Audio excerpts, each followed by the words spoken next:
Bagong Navy warship na BRP Diego Silang isinabak na sa active service.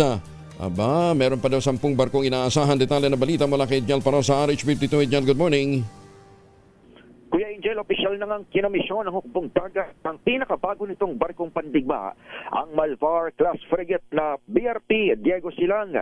Sa isang seremonya sa Subic, inilagay na nga sa active status ang multi-role warship na kaya ang anti-surface, anti-air, anti-submarine at electronic warfare capabilities.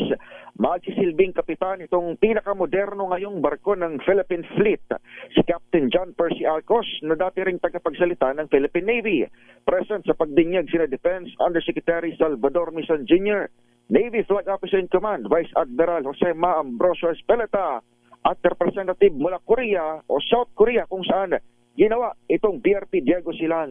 Sa hiwalay namang pulong palitaan dito sa Camp Aguinaldo, sinabi ni AFP spokesperson for the West Philippine Sea, Rear Admiral Roy Vincent Trinidad, na 10 pa ang inaasahan ng Philippine Navy.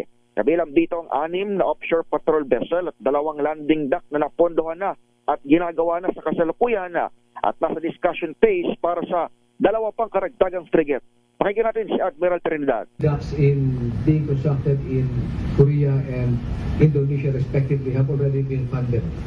So they are already in the construction pipeline. Delivery will cover 2026 to 2028 or 2029.